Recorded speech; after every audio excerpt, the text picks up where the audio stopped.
should I have Greetings, I'm Louise Palanker. And I'm Fritz Coleman. We are Media Path Podcast, and we've noticed that our country is very divided right now. We are fractured between two opposing points of view. People who like reality TV and people who hate it. I tend to be a moderate. I hate the shows where fancy ladies... You're not moderate. Here, let me explain my point of view, or my reality ideology. I hate the shows where fancy ladies bicker over who showed up late to a party, and I love the social experiments which can reveal so much about human nature, like Survivor, The Bachelor, and Big Brother. So the contest shows where you have to use strategy, and also your only social connections are the people you're competing against. I find that very fascinating. So we'll be talking Big Brother and LulaRich with Reality Blurred host and creator Andy Dehnart, and reality TV YouTuber and podcaster Cameshia Reviews. But first, Fritz, what have you been enjoying this week? Okay, well, I'm going to recommend this to everybody, but if you are, say, a boomer or a pre-boomer, or an anti-boomer, no, that would be a pre-boomer, this is probably going to mean more to you, but it's the Muhammad Ali series on PBS. It's 4 2-hour episodes. It's Ken Burns, but really I think his daughter Sarah and her husband David McMahon are the ones responsible for this. But Ken just he's the hood ornament on the whole thing, and it's his amazing work. This is a deep dive into the life of one of the best known figures in the 20th century, Cassius Clay, who became Muhammad Ali as he joined the Nation of Islam later on in his career. He was the consummate showman. And what was really interesting, I always wondered how he was so able to manipulate the press and everything. And you finally learn he studied professional wrestler Gorgeous George. Gorgeous George in the 40s and 50s was this famous professional wrestler, really the guy that put it on the map, and how George pranced and preened and made himself bigger than life. And when he entered the ring, people booed, but in truth, you knew they loved him.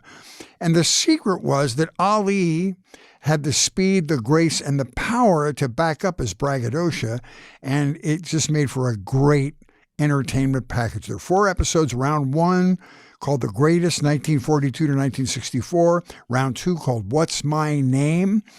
He resented it when his opponents would not stop calling him Cassius Clay and would not call him Muhammad Ali, and he made many of them pay a nasty price in the ring for this disrespect. Round 3 is on tonight at 8 o'clock. Then they rebroadcast it at 10. It's called The Rivalry. It's 1970 through 1974. It talks about his most intense rivalry with Joe Frazier. And then the 4th one, called Round 4, The Spell Remains. This is 1974 through 2016. He has this miraculous comeback against George Foreman, and then he goes on to become the most famous person on the planet. This is a story of a great man becoming himself. In other words, after Ali becomes the world champion, he wants to set himself free. He wants to worship the way he wants to worship. He wants to be called the name he chooses. He said Cassius Clay was his slave name. He doesn't want to act the way the world expects him to act as a black man or as a man, period. He wants to be free. And it's a wonderful story in his classic way. Ken Burns is the best documentarian ever.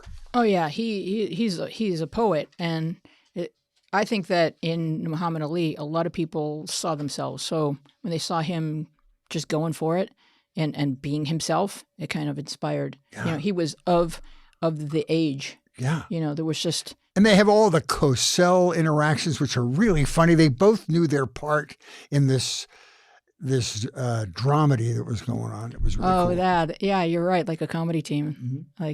All right. So I've been listening to the Southlake Podcast. Southlake, Texas seems to have it all. Stately homes, deep civic pride, and above all, terrific schools. So when a video surfaced in 2018 showing Southlake High School students chanting the N-word, and when black residents came forward to share stories of racist harassment and bullying, the school board vowed to make changes.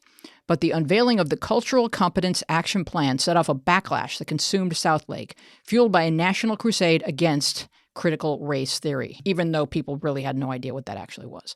Hosted by NBC News national reporter Mike Hixenbaugh and NBC News correspondent Antonia Hilton, Southlake tells the story of how one idyllic city became the test case for a new right-wing political strategy with national repercussions. It seems that the folks on the right are very good at tapping on exposed nerves and inciting outrage. Those nerves tend to be connected to muscles resistant to and terrified of change or even an equity alignment.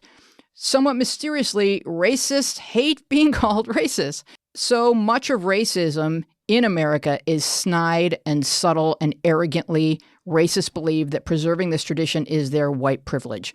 Calling them on it threatens their view of themselves as good people. The problem is that children are not subtle. They go to school and overtly are repeating what their parents have said in the privacy of a home. The root problem with racist kids is, of course, their racist parents, thus the violent pushback to what should be welcomed lessons in community decency. So this is just my view, Fritz. People being people and racists being racist, it may be a better approach to facilitate learning through discovery, empathy, and epiphany. Institute curriculum that cannot possibly be labeled critical race theory. There are programs such as Challenge Day, which was depicted in the MTV show called If You Really Knew Me, which are designed to break down stereotypes and unite students through the discovery of human experiences. So cruelty in schools is about more than racism. There's all kinds of ways that kids will align themselves against other kids, or that kids will pick somebody with a big nose or who's disabled or who's LGBTQ or whatever. There's all kinds of ways that kids are horrible to each other. And the Challenge Day model, and I'm not sure if these programs still exist because this MTV show is fairly old, but if you can watch it, I have links to it here. It's absolutely the most moving piece of work that I've ever seen, because it takes, the groups are kind of like they put kids together in groups where you'll have a jock and a nerd, a kid from every pod of the high school, and they have to sit together and say, if you really knew me, you'd know. And with this dialogue, they begin to reveal pieces of themselves, like my father berates me constantly, or, my mother died when I was 7, or they say something vulnerable, and that inspires other people to say something vulnerable. And from that day forward, they don't walk down the hallways and see each other the same ways. It's easy to just ostracize someone that you don't know. The problem is you have to have both willing parties come to the table to make that work. And this podcast, which has blown up apparently, as I'm reading the NBC website, is just another symptom of the chasm. It's the anti-vax, it's the vaccine hesitancy, it's everything. It's this big Grand Canyon that we're communicating across in this country now. But why are people so resistant to opening up their heart and their mind to make adjustments? It's as Fear. if you're threatening their very existence. Fear. That's why Donald Trump was the president for 4 years. It's people afraid that they're old. What they feel is the basic American structure.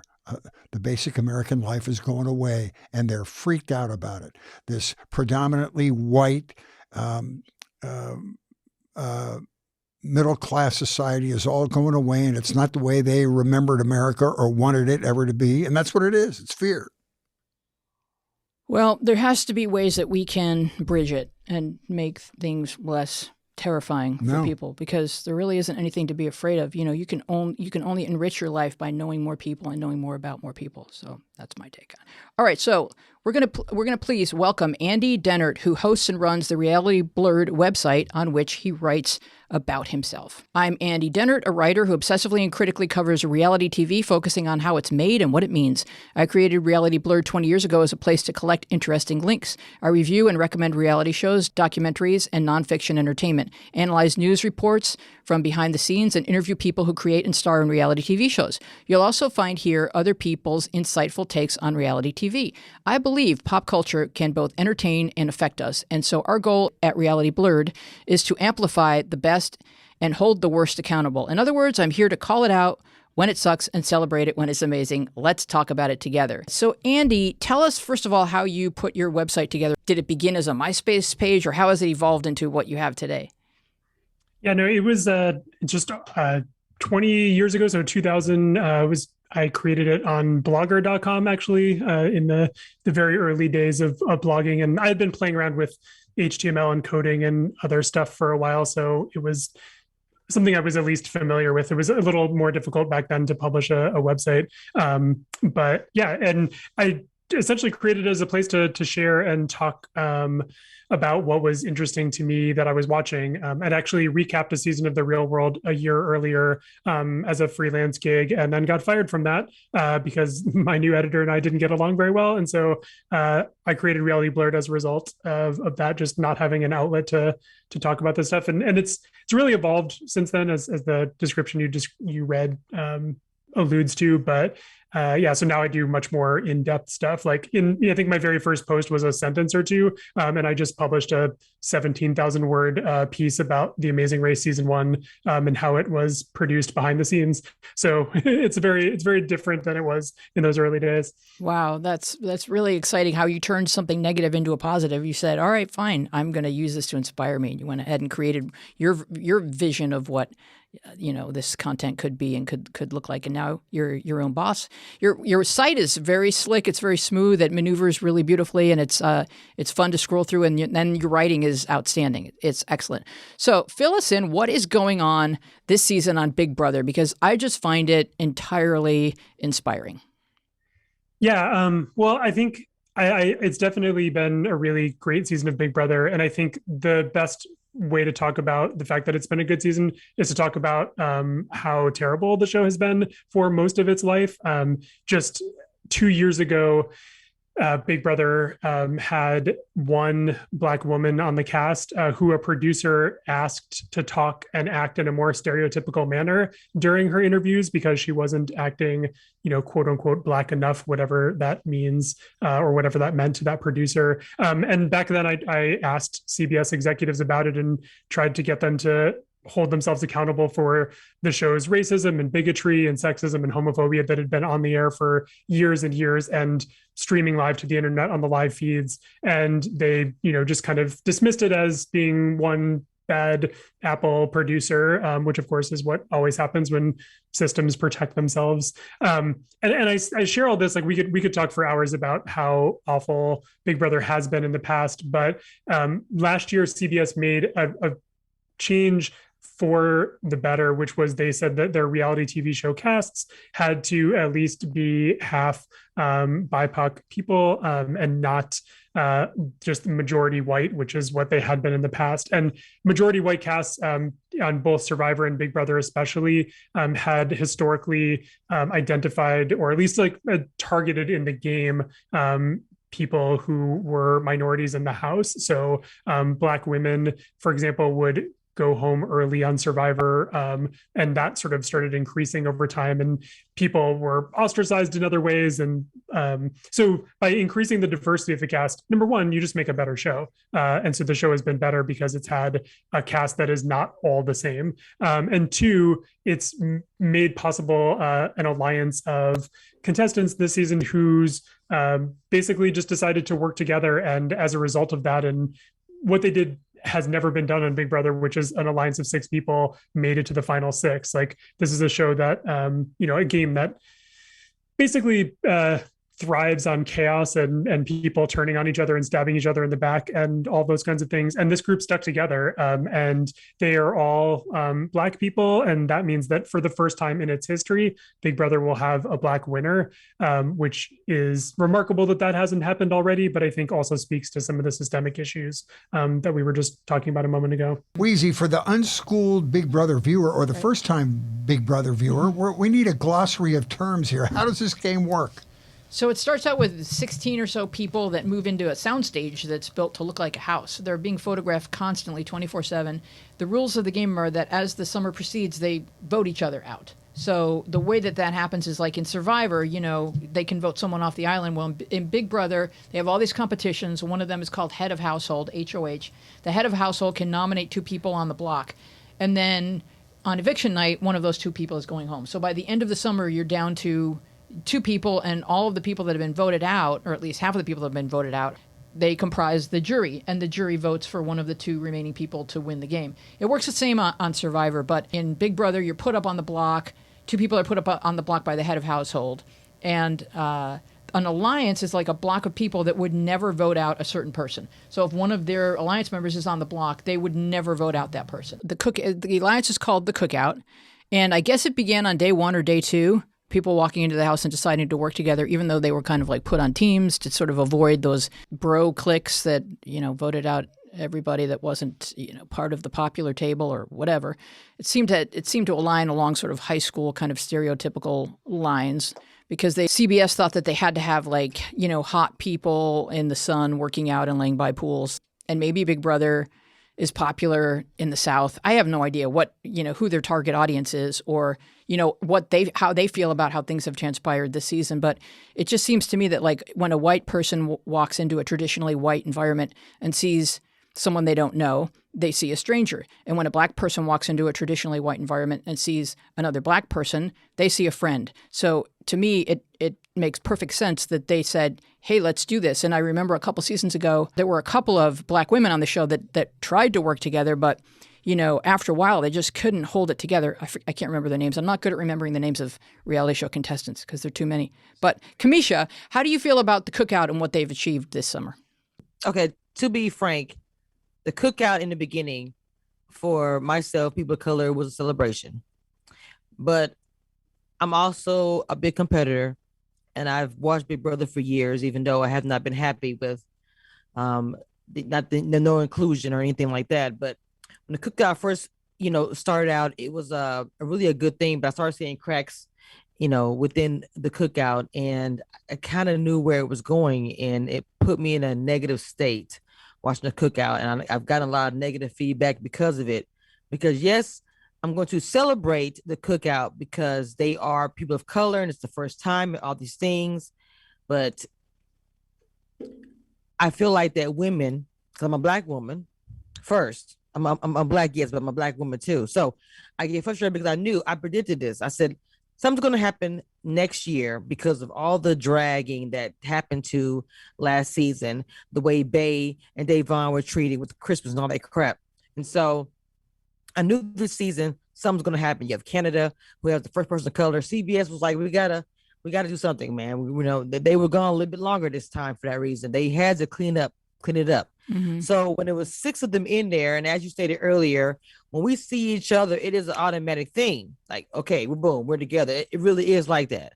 But I knew, even with all this greatness that's happening, I said, a woman, whether that woman is black or white, I said, it won't happen.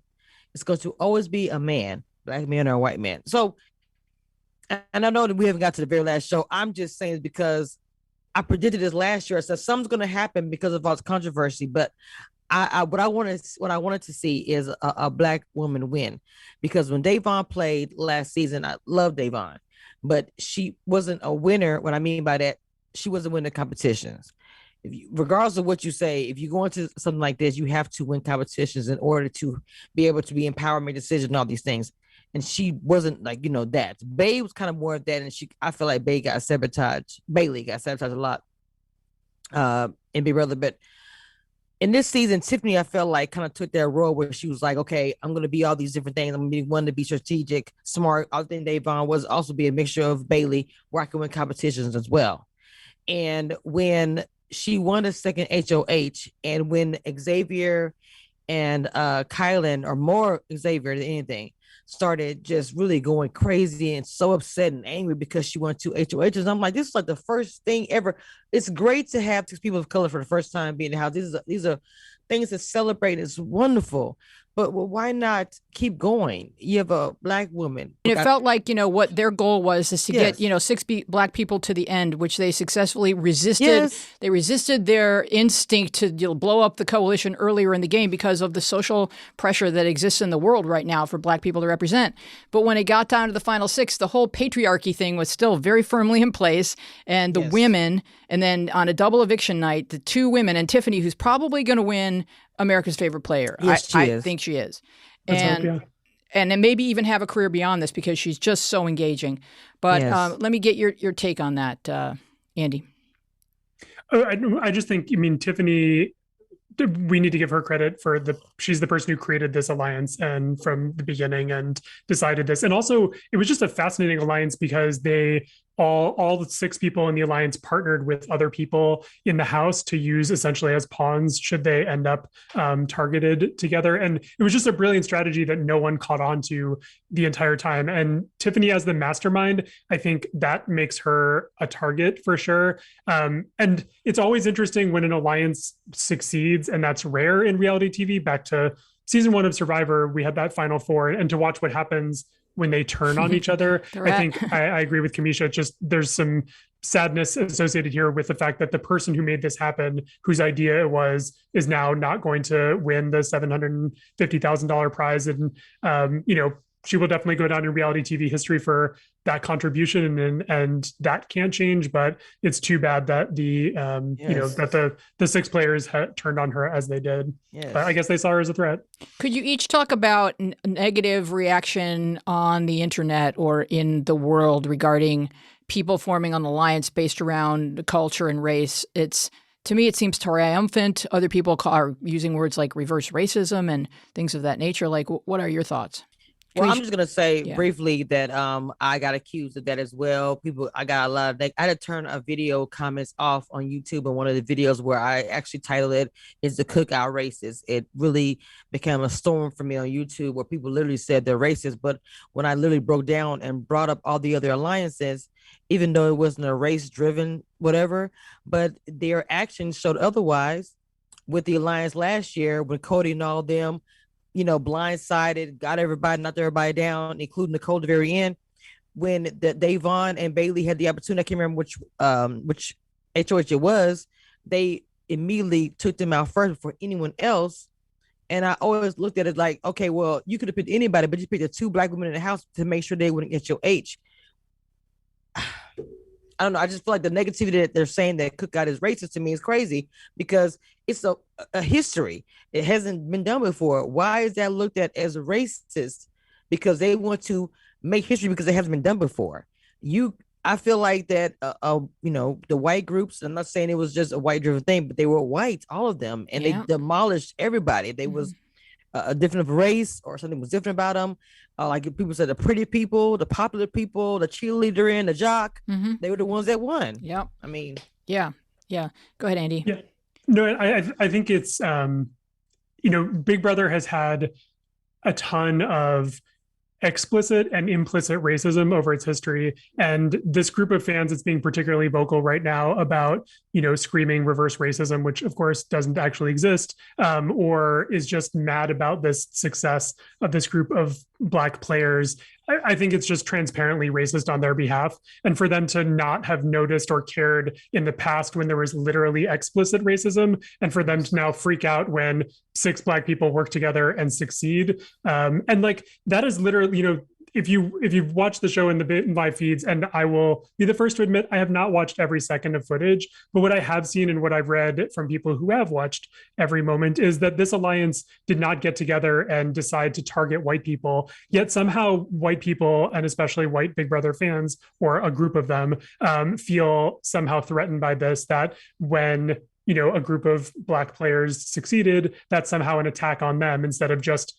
incredible success on the behalf of an alliance. And that's really disappointing. But, Big Brother basically has a group of racist fans. And if you look on social media, on any official CBS post, you'll see them in the comments. And it's pretty disgusting. Very. Yeah. Nobody said anything at all about Jessica and everything that happened to them and those in the house. And, when all that happened in the house with David, nobody said anything about how blatantly it was racist, just the things that happened. But this season is such a targeted situation. For me, it's very, very frustrating. I had to leave my commentary from Big Brother because I was constantly being attacked. And not that I can handle it, but it's irritating. Why am I being attacked for celebrating people of color in their house when it hasn't happened before? And you keep giving me this same thing where it's like, oh, Tamar won. Okay, that's insulting. Yes, Tamar, and as a fan of Big Brother, not to be funny or anything, Celebrity Big Brother is not equal to the regular Big Brother. Okay. So saying that Tamar won that, and I'm constantly hearing that, is completely disgusting. I was happy she won, but it's almost like she won. So are you good now? And that's not how the world works or should work. Go ahead, Fritz. I just wanted to know what kind of a relationship you have with the shows, Big Brother and others. I mean, you're spinning the plates for them. You're keeping the conversation alive about that shows. Do they support the fact that you're supporting them, or are they cautious about how they treat you because, the good and the bad shows up on your sites?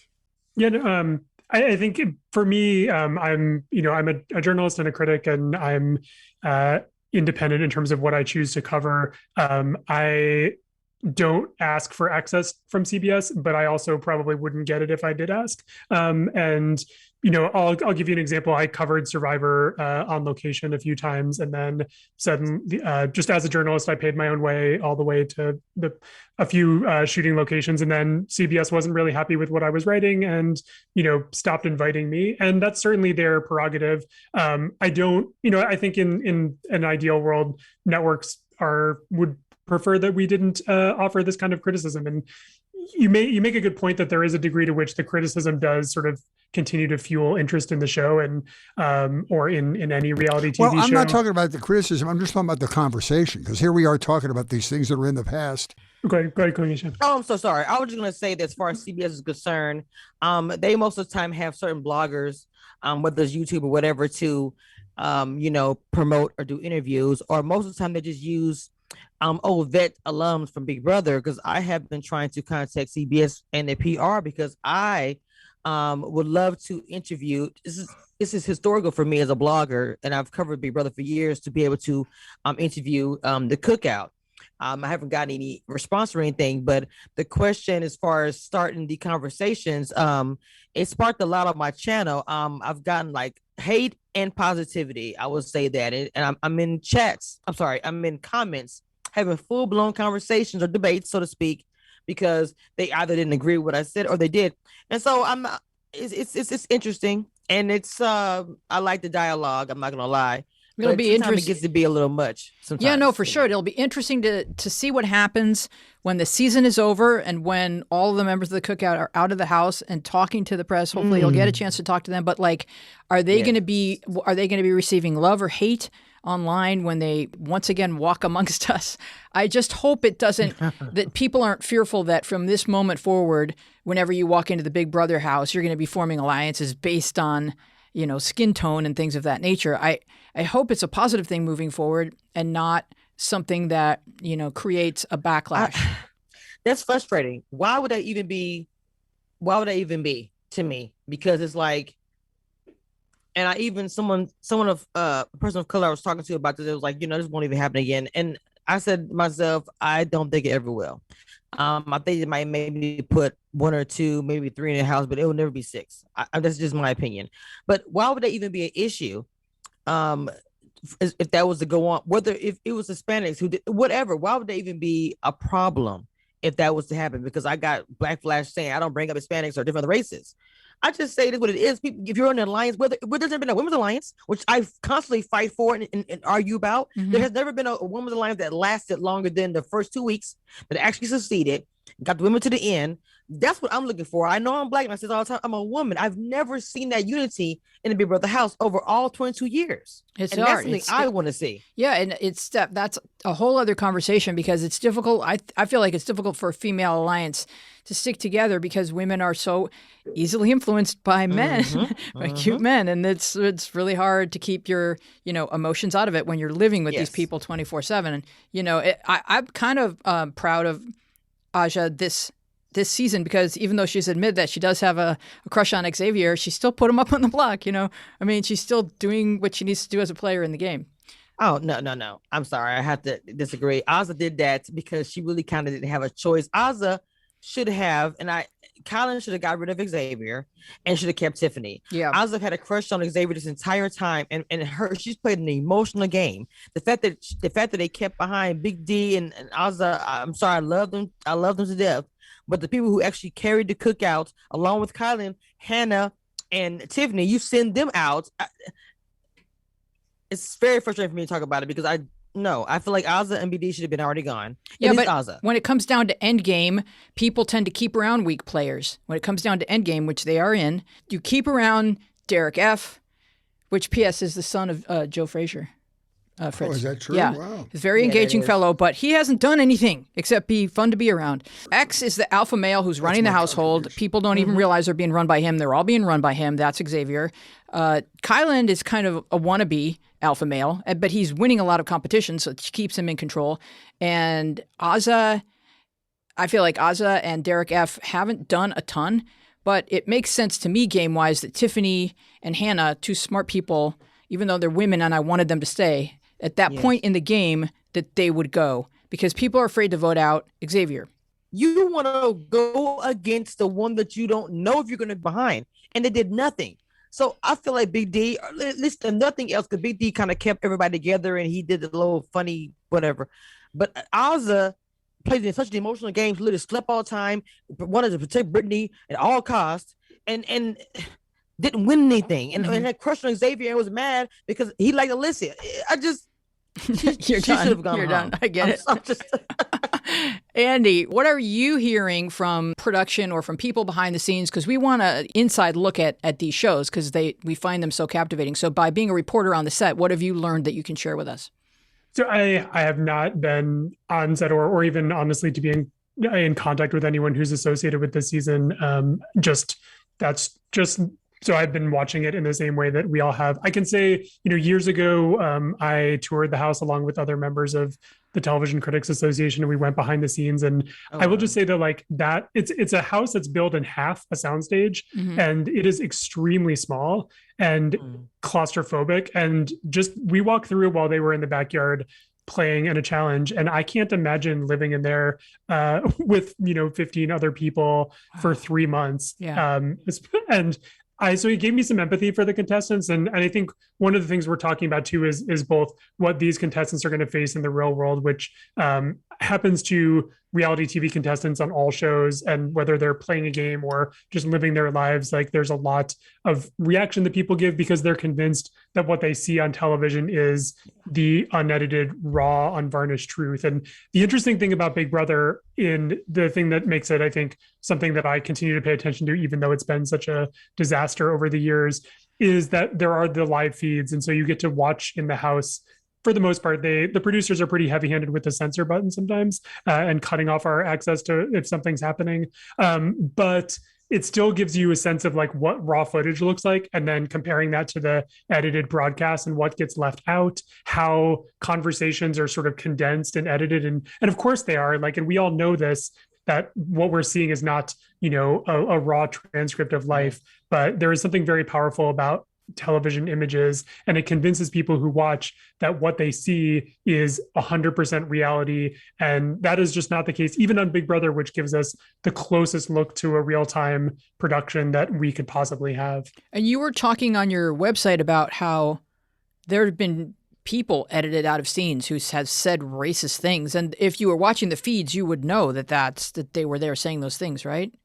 Yeah, there were several fights that I can remember where people exactly would say racist things, would use slurs, would attack other people, and then the edited version of the fight would get rid of those slurs. And CBS's excuse was like, well, we're not going to give airtime to that. But now it suddenly sanitizes them and makes them look wonderful to the, and the majority of people are not watching on the internet. The majority of people are not following along the live feeds on Twitter or Instagram or whatever or people talking about it. I mean, the majority of people are just tuning into the CBS broadcast. And so they're getting a really sanitized version. And if, Big Brother is willing to use CG and literally edit people out of scenes, who knows what other, they're clearly not concerned about reflecting reality as it is, which is rather disappointing.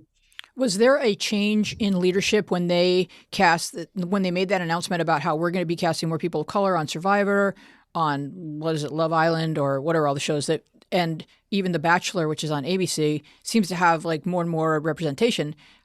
Is this something that they feel that just public pressure to do, or is this something that they consciously want to do, or have learned is much more interesting to watch? They really had no other choice, especially with The Bachelor. And I know that when they changed the one that did the casting on Big Brother, things changed. The Bachelor, when everything would happen with the host and all the things that he said, they made changes because that was the first Matt's season, and so many things happened that season. The behind the scenes was we really got to change because of how we're looking. Because if you go to like, sometimes I follow the Bachelor franchise on Clubhouse, there was a cultural brewing that was saying that people from the past, people of color, were treated a certain type of way. I'm pretty sure the Bachelor doesn't call out the Clubhouse, but they get wind of these things. They have people that watch these things, or bots or PR people. And at the Met season, it's so different. We have two bachelorettes for the first time. One that's a person of color, one that's not a person of color, and a lot of it came from. So that happened in Matt's season. Everything happened the last two seasons of Big Brother is why we have this season. It's kind of a cluster of the things that we were happy with as bloggers, as and I mean all races on that, in people fans of the last two seasons. Everything happened with Jack. That season really put Big Brother in a bad light because the way Jack treated the people in the cast, and Jessica, she still, I follow her, she follows me, and she still talks about it to this day, how she was called taco, just all kind of, it was a bad season as far as, and nobody addressed it. CBS glossed over it. And then you have the next season with the whole thing with Christmas, even though it wasn't any slurs said or racist slurs said, it was looked at as racist, the whole fight with Christmas, especially when Tyler came to her behind the scenes, was like, look, hey, I want to go home, evict myself, self-evict. So, because at the time, the whole thing was happening with the summer, with the Black Lives Matter, all that was happening that summer. Mm-hmm. So Tyler was like, I want to go home so these two ladies can stay or try to win or whatever. And the Christmas was no. And then the producers came down. And told Tyler, no, they'll leave. That too, people of color looked at, okay, you're stopping him from going home, and he said the reason why. It was looked at as a racist thing. All of a sudden, they changed the one who was casting. She all of a sudden did not work there anymore. Oh, okay. Yes. So that was a trigger. Go ahead, Fritzy. I will say that the casting team did change on Big Brother this year, but on all reality shows, and especially CBS reality shows, the network has the final say on all casts. So network executives at CBS didn't change. In the past, that was Les Moonves, who would literally sit in on finals casting and approve the cast of Survivor and The Amazing Race and Big Brother. So now I'm not sure exactly which executives or how high up it goes in terms of the entertainment division, but it is always the network that makes those decisions. So it's really important to find good people, which those casting producers are responsible for. But ultimately, it comes down to network culture. And I think one thing just about that in general is that, and it's really good to change the representation on camera, but what really needs to change on reality TV shows and in Hollywood is representation behind the camera. Mm-hmm. A few years ago, there was repeated instances of sexual harassment on Survivor, where there was unwanted touching from a male contestant onto multiple women. Oh, yeah. And camera operators and producers kept filming that and didn't intervene. And it's just a bunch of white men behind the scenes who didn't do anything and it didn't even occur to them that this would be a problem. And I think if you have more women, for example, behind the scenes, more people of color behind the scenes, you're going to have a better product, for one, because diversity makes for, again, better entertainment, but you're also going to not, constantly screw up as badly as these shows have done in the past. Or miss like total red flags that somebody more sensitive would catch up on. Go ahead, Fritzy. Let me ask you a question about casting. I mean, these things are all about chemistry. And so do they start with one person and then cast the rest of the group around them in order for they can't have, this is really simplifying it, but they can't have two people of a similar, as Weezy said, like an alpha male. They have to have secondary players and primary players and fiery players and docile players. And is that a conscious decision, or do they throw this group in there and see how the chemistry plays out? It's definitely conscious, like you're describing, but also I think that they literally do put people's faces on tables and then like rearrange them and try to just discern what combination is going to make the best cast. For all of the CBS shows, they bring a final group of people to Los Angeles who spend about a week or 10 days in a hotel and go through just a battery of tests, medical, psychological, but also tons of interviews with producers and ultimately network executives too. And people I've talked to who've been through that process as cast members will talk about sort of seeing other people and they could tell that they're in competition. It's like, oh, there's another, nerdy gay guy. I'm like, it's going to be one of us. It's not going to be both of us. And it's rare. Sometimes both of them might end up on a show, but that is rare. But it's interesting that even in that environment where they're picking the final cast, they don't allow the cast members to talk to each other. Yes. And so there's this, like, they certainly can communicate in nonverbal ways and maybe start forming impressions of each other, but they're not chemistry testing them against each other. It's sort of the sense that the producers, the casting team, and then of course the network executives have for what will make the best group. And sometimes they're right, and sometimes they're very wrong. Do people sign NDAs and when they come off the show, can they talk about whatever they want to talk about, or have they signed a non-disclosure and they really can't say everything that all went on? Well, I can actually speak for own network. Like, I cover a lot of reality shows over there, and I had some issues with one of the cast. Speaking to the PR, I've always interviewed the cast, and I do know they signed NDA, and most of the time I do not interview the cast until after the reunion, because for a network the reunion is the big shebang, and that's when all of the extra stuff is spilled, the things we didn't see or whatever.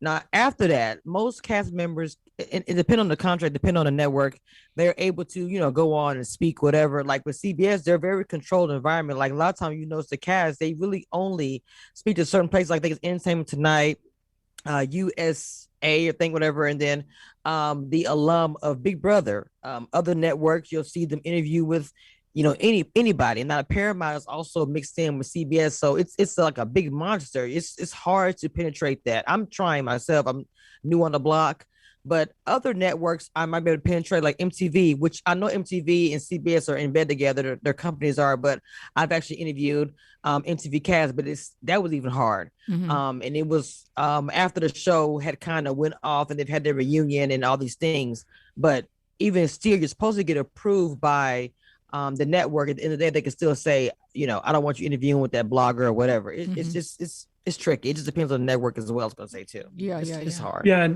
And 10 years ago, I actually published the Big Brother cast contract, and you can go to Reality Blurred and read that. Mm-hmm. And 36 pages of legalese, including it says after 1 year after the broadcast of the show, they're not permitted to do anything, make any kind of appearances, or be in media without permission of the network. So, but even after that expires, cast members might want to talk to people like us who are covering shows, but at the same time, they also might want to return for an all-star season. And so they might sort of still feel that kind of obligation to the network, or feel like there's other things that they just can't talk about because they're fearing the wrath of the network. And CBS is particularly bad with that, but check out the contract and just see if it's something you would sign. Of course, it might be slightly different now, but right. I think it is fundamentally the same. I bet you Bachelor's kind of similar with because ABC is. I think it's kind of similar from what you're saying. CBS, it's hard to get any Bachelors on an interview. It's the same thing. It'd be fun to find out how many people, when the show's over, remain friends,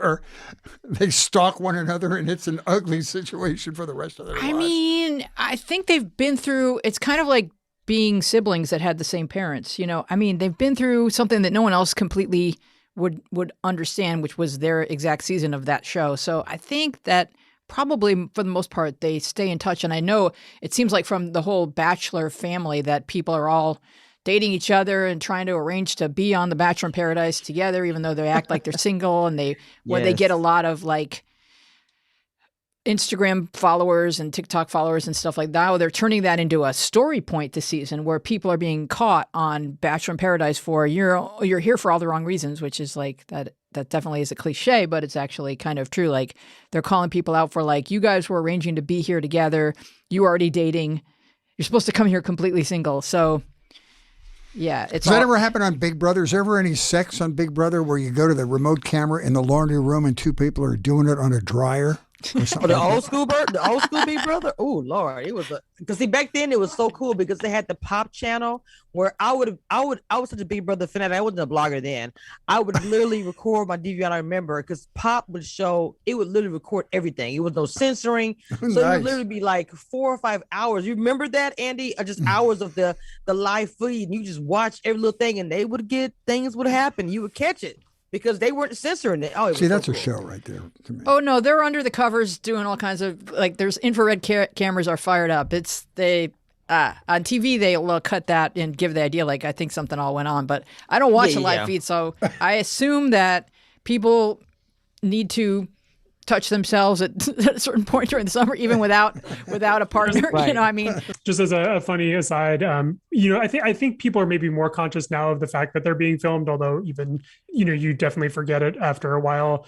So maybe there's less of that than we have seen in the past. But a few years ago, I interviewed the person who designs Big Brother's house, like the interior of the soundstage, and sort of redecorates it every year. And he was talking about sort of the challenges there of like making sure you can't have a way for people to like spell things out to each other, so they have to actually verbalize them. So there can't be anything to write on, or like a game of Scrabble or letters on a piece of art, because then people could point at them. But he also said that they had to like redesign a storage container that was in the backyard that held pool equipment, because the contestants would go into that to masturbate, and so they had to basically like change the structure of the house just to Kind prevent of amazing powers of prevent that. concentration to pull that off. Jeez. Let me ask you a Wow. question, either of you.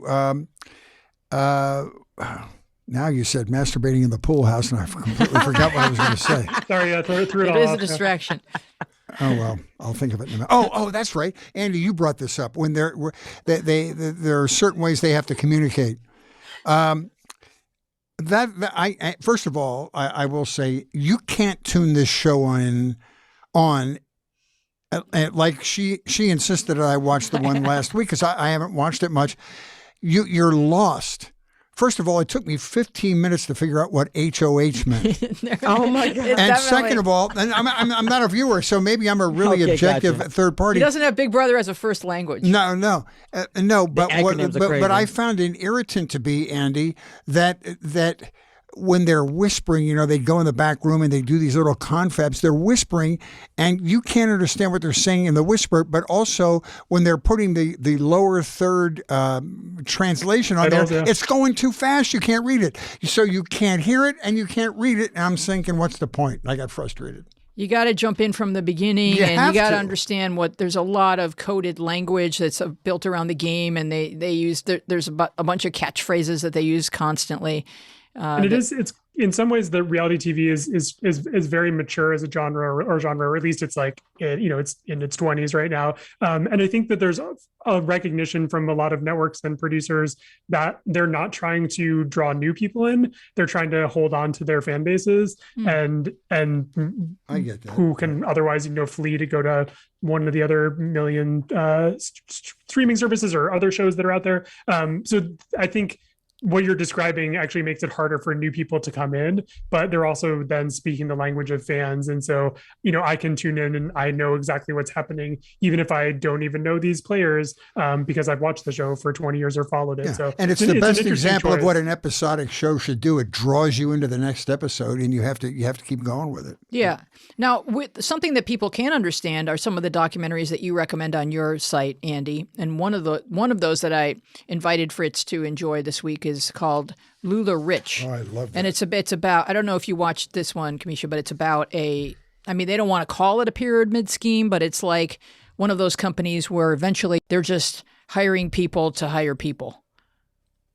And they called it multi-level marketing, which is the legal way, but then the government of the state of Washington proclaimed it a pyramid scheme, which is illegal, meaning people are selling stuff, but there are no products exchanging hands or something like that. Well, after a while, they once they get enough layers involved, they're seeing where the revenue is coming in. It's coming in from more people at the bottom purchasing the clothing. Because if you go down, down, down, and everyone kind of looks like a family tree in the opposite direction, where there's more and more grandkids, these people at the very, very bottom who are just ecstatic, like it's treated like a club that it's hard to get into. And once they get in, they're more than happy to spend $5,000 on clothes, which they may or may not be able to sell. But after a while, you're just getting people to buy more clothing at the bottom. Do I have that right, Andy?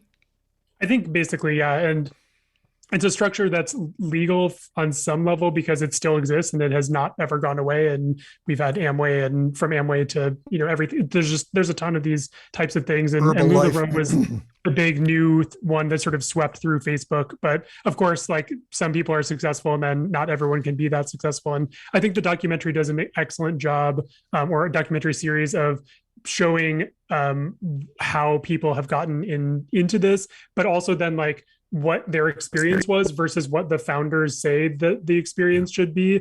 And it just keeps like sort of building this case over time by just putting story after story on the screen of how this actually unfolded versus, here's what we talk about, or here's what I said in a deposition. Here's what I said in a training call. Like I said, we need to, like one of the trainers talks about like, we need to get away from being a pyramid scheme. And then in a, deposition is sort of saying we're not a pyramid scheme. So it's a really effective documentary about LulaRoe. Although I would say, as I wrote in my review, if you're interested in multi-level marketing, I can't highly recommend the podcast The Dream more. Its first season was about multi-level marketing and its history and the effects that it has and the people that it takes advantage of, and how it works in our culture. So that's just a great companion piece. But LulaRich does a good job of telling the story of LulaRoe, the company. Let me ask you, do you think Deanne and Mark, who are the founders of this company, knew that this was going to end up not being a completely complimentary documentary, or they started out to make an infomercial for LulaRoe, and then women started getting really, really honest about halfway through this thing? And I thought, wow, is this the way this was supposed to go? It's a good question. At the very end of the series, there's a title card that says Mark and Deanne didn't respond to a request for a second, or didn't agree to a second interview. So all the footage in the 4 episodes comes from one interview, but they're also they're willing to answer the questions, and they're asked really hard questions, I think, during that time. At one point, Mark even says, like, I don't think my lawyer would like me saying this, but here we go. And I think they see it as a chance to tell their story. And it feels like, at least to me, that the documentary has included their story. Again, I'm sure there's plenty that was left out just because it has to be compressed for time. But I'm guessing they might have sort of had some, second thoughts after filming was over, or maybe because of circumstances changing legally or otherwise. But I'm glad they agreed to do it. And clearly they, answered the questions and weren't evasive or anything. So that was surprising, but it's also what makes a good TV. Yeah. And it's like what they're selling, what they tapped into is people's desire to be a part of something that feels like a family, that feels exciting. You can stay at home and raise your kids and still be a business person and still have something of your own. Fashion is exciting to a lot of women who choose to have children. They have them in those 20 years when they would be making the most gains in their career in their 30s and 40s. That's when men really kind of make a name for themselves if they're going to thrive in the workplace. And women who choose to have a family, it's really tricky trying to do both too. Yep, I think that's exactly the psychology the show taps into, exactly what you're saying right there. They feel productive. They don't feel like they've written the rest of their lives off as just a mom, which is the most important thing. But, especially today when women have more equality than they did in the 50s. Like my father thought it was an embarrassment that my mother wanted to have a job. It's not that anymore. So I think women have this little hole in their soul wondering if they could be productive, and this gives them a chance to do it. I think that's exactly right, Weez. Yeah, and there's a portion of your day where you just want to talk to a grown-up, and they're all in this together, and they're a sisterhood, and they're sharing in this, and it's an adventure, and it's exciting. And, and the people that run this company are very good at putting incentives in place where you can measure yourself against each other. It's a gamification of business, just like Big Brother is a game, that's exciting for us to watch as the winner emerges. This is a game too, where you can see how well you're doing and every month try to do better.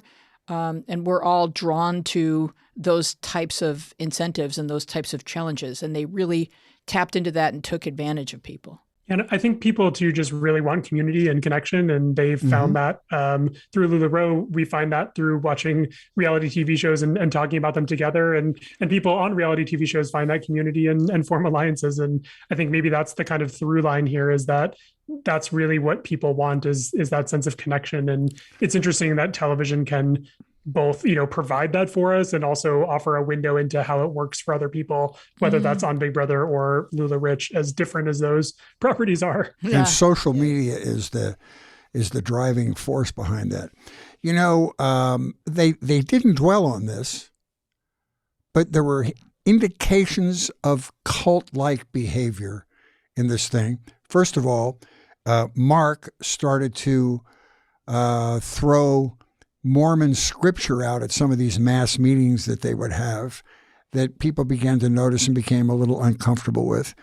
And they started getting people to feel uncomfortable with their physical selves. We were talking women into going down to Mexico, to Tijuana, to get liposuction and get the gastric bypass surgeries, because they were trying to get women to fit this model. So it's just, they didn't dwell on it, but it seemed a little cultish to me. Or like just controlling in ways that, a dysfunctional relationship would be toxic. I don't know if they were worried about their brand or they were just being controlling. I think they're trying to, both. Because I know that she would kind of scold people that were walking down the hallway not wearing the brand, or, try and control the way people presented themselves to the world. Or when you went online, if you were having fun, you had to put hashtag LulaRoe, thanks to LulaRoe. Like, she had to get credit for absolutely everything that happened good in your life. Yeah. She had to get credit for. It was a little nutty.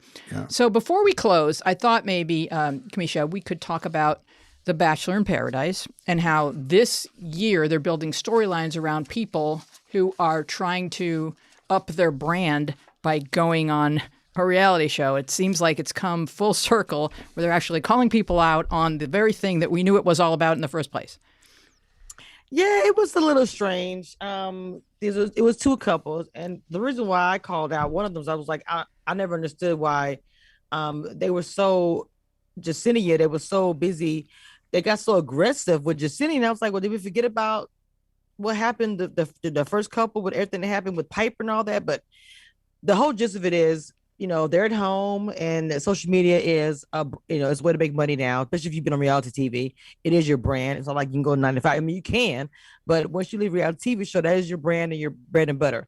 And so Piper was talking about it. Brendan, they were talking about saying that, oh, we have new followers, and now that we're on here, we're going to get more followers. So as far as Brendan and Piper, they were dating, before they came to the show. And so it was like, okay, Brendan was just finding a woman that's in the house that doesn't have anybody, and dating her for a little bit, just until Piper came. That's exactly what he did. As soon as she came in, it was like they never stopped. They was, most time people come in the house to take the time to have a conversation. I remember they sat at the table to eat dinner, and before they could eat a piece of bread, they was over there making out. So very obvious.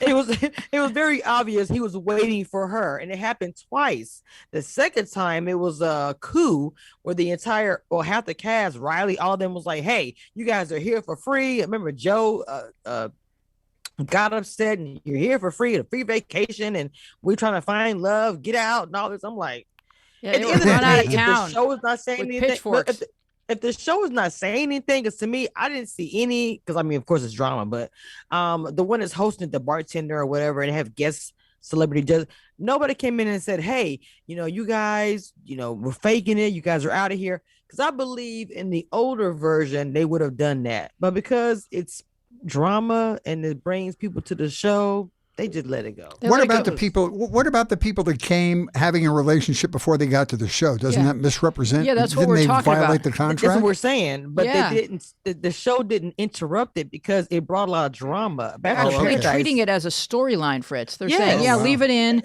and let people at home see this as a development and like have their own opinions, which causes people to go online and talk about something. Yeah. But the thing that upset me the most really about the way Brendan behaved was that, I can't remember the name of the young lady that he was dating, and you get voted off the island if you're not there when his girlfriend shows up. He had to latch on to somebody and be with her until his Piper shows up.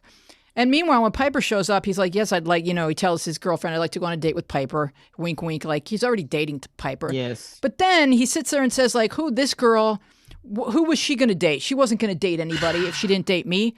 Like, what are you talking about? She's beautiful. Natasha. And Natasha. And you're saying that if she wasn't in love with you for the first 4 weeks, she wouldn't have dated somebody else? Like, who are you to say that?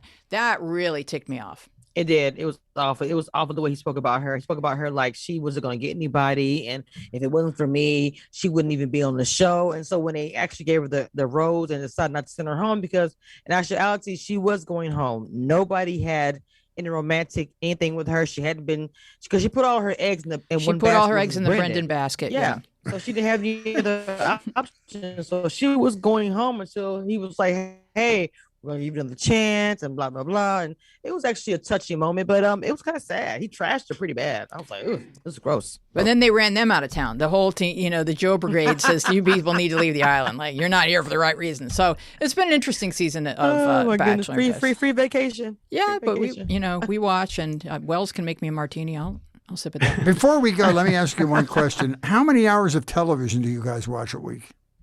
Oh, my God. My phone told me recently, I can't remember. I watch a lot of TV. I work overnight. I work 14 hours. My manager overnight. Ooh. And so on my break and in my lunches, I watch TV. Mm-hmm. When I get off of work, if I don't have an interview, I have like 4 or 5 shows that I blog about, and I upload them to my software, and then I edit them and I post them. So I'm watching TV constantly. My mother and my children constantly come at me like, can I have a conversation? Because I'm constantly like this. It's your job. It's insane. So, yeah. Wow, that's a long day. What about you, Andy? It is. I think, I don't count it. I probably would be scared if I did, but it's probably also less than you would imagine, only because at this stage in reality TV, there is so much, it's impossible to watch it all. And so I kind of think of some of the work that I do now as like trying to find the gems in the new stuff that's coming out. So I'll give new things some attention as they come out. But after that, like, there's a lot of same old. And so I don't need to watch every HGTV show to know what it is, because they're pretty much all the same thing, for example. So I'll watch the shows that I love and that really do continue to give me joy, whether that's Holy Moly or Survivor or, other, or a new documentary series like LulaRich that I've checked out and given that a shot. But I don't, I think I'd probably watch. And the other thing too is like, I feel like I watch a lot of comfort TV. So I watch a lot of scripted stuff just to get away from the quote unquote work of reality TV. So, and this past year, since it's been a, hellhole for all of us, I've just watched a ton of Golden Girls just to relax and kind of escape. That's soothing. Show on TV. That's soothing. And what do you guys think about the Real Housewives franchise? Oh, I don't do those. None of them. I've never been a fan. I'm sorry. I don't know why. Same. Never. I have not been. I'm more of a. I was like watching Real Road Rules. I wanted to see somebody get in the dirt and try to get on the rope and we're fighting because who's the power? Who's going home today? I don't like you. You're going home. That was my thing. Oh my gosh, that's so funny. Yeah, for sure. No, I shout out to Road Rules, which I miss, and it's coming back someday, which is exciting.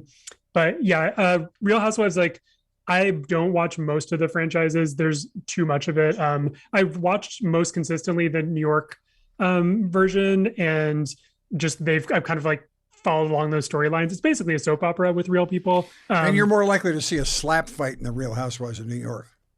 Oh, no, not at all. Actually, they're the one. New York I've liked because they tend to make a big deal out of nothing. They're a bunch of rich white women who have nothing better to do than to get really mad at each other for tiny little perceived slights. And somehow I find that entertaining, I guess. I'm there with you. And then I get mad. I will give just to give the Housewives franchise, and Bravo has a ton of problems with representation and the way they've edited stories and everything else. But I'll give them one bit of credit, which is that the Real Housewives shows are one place on TV where you'll see women over the age of 40 and multiple women. And that's something that is rare. And so they need to do a better job in many ways. But I think I think that might be one of the reasons why the Real Housewives kind of gets flack, is because people just dismiss shows that are either for or about older women. And that's too bad. Yeah, I agree. Yes. All right, Fritz, tell people where they can find us. And I will do that. If you enjoyed this episode, and how could you not, of Media Path, it would help us to be more discoverable by potential new viewers, people who haven't heard us yet, if you leave us a quick review on Apple Podcasts. And if you're new here and this is the first time with us, please check out our back catalog. You may even find us binge-worthy. Recent episodes include Gary Puckett, The Cowsills, Keith Morrison, Henry Winkler, Bill Medley, Mark Summers, Richard Sturban, the Livingston Brothers from My Three Sons, Diane Warren, Tony Dow, Bill Mooney. I mean, the list goes on running and out on. of breath there. I know. Going back to the very beginning, you're going to hear exciting interviews with lots of people that you love and who have been a part of your life since you were a child. Thank you for spending an hour with us, and we would be overjoyed if you took a moment to share your thoughts with us or recommend us to a friend. Subscribe and give us a 5-star review, and we love you for it. We would love for you to join us online on Instagram and Twitter, where we are at MediaPathPod, and on Facebook, where we are MediaPath Podcast. You can find full episodes with all kinds of bonus visual content on our YouTube channel, MediaPath Podcast. We would love to know what media you've been enjoying. You can contact us at our social media or email us at MediaPathPodcast@gmail.com. We want to thank our guests, Cameshia Reviews and Andy Dehnart. We're going to have show notes that tell you how you can find all of their wonderful content. Our team includes Dina Friedman, Francesco Demanda, John Maddox, Sharon Bellio, Bill Filipiak, Thomas Hubble, Mason Brown, and you. Our theme music is by me and John Maddox. I am Louise Planker, here with Fritz Coleman, and we will see you along the media path. Good job, guys. That was wonderful. Even for the unschooled, it was fantastic. Did you learn what about I did. HOH? I'm blown away at the detail and how you guys.